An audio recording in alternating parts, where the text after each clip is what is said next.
एक छोटे से गांव में दो दोस्त राज और सिमरन रहते थे। दोनों की उम्र लगभग 8 साल थी और वे सबसे अच्छे दोस्त थे। उनके साथ एक प्यारी सी बिल्ला मिमी भी थी। मिमी उनके खेल की साथी और गुप्त बातें सुनने वाली होती थी। राज और सिमरन रोज सुबह उठते ही सबसे पहले मिमी को दूध पिलाने और उसे स्नान कराने का काम करते थे। फिर वे खेतों की ओर बढ़ते, जहां वे खेलते, तितलियां पकड़ते और सुगंधित फूलों को तोड़ते। मिमी भी उनके साथ दौड़ती और कभी-कभी खेतों में छिपकर उनका ध्यान भंग करती।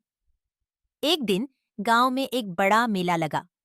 राज, सिमरन और मिमी भी मेले की ओर चल पड़े। मेले में बहुत सारी चीजें थीं, रंग बिरंगे खिलौने, मिठाइयाँ और बहुत सारे खेल। राज और सिमरन ने झूला झूलने और चक्कर घिन्नी चलाने का आनंद लिया। मिमी ने मेले की चहल पहल में छिपकर अपने लिए एक खास जगह बना ली थी। मेले में एक बार सिमरन की नजर एक चमकदार लाल गुब्बारे पर पड़ी। वह गुब्बारा इतना बड़ा था कि उसे लेकर चलना मुश्किल हो रहा था। राज ने सिमरन की मदद की और दोनों ने मिलकर गुब्बारे को ऊंचा उड़ाने का प्रयास किया। तभी मिमी अचानक उनके पास आई और गुब्बारे को चपेट में लेकर खेलने लगी। सिमरन और राज हंसी में झूम उठे और मिमी के साथ खेलते रहे। फिर एक छोटी सी कुटिया में एक बूढ़ी औरत ने अपने हाथ से बनाए हुए हस्तशिल्प के खिलौने बेचे।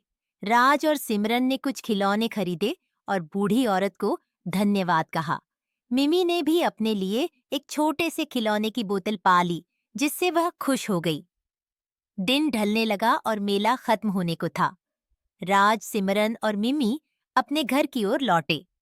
घर पहुंचकर वे सभी मेले के अनुभवों की बातें करते हुए सोने चले गए। मिमी अपने पलंग पर सो रही थी और राज और सिमरन भी धीरे धीरे नींद में चले गए। इस तरह राज, सिमरन और मिमी ने मिलकर एक अद्भुत दिन बिताया। उनके प्यारे गांव में उनकी दोस्ती और मस्ती की कहानियां हमेशा ताजा रहती थीं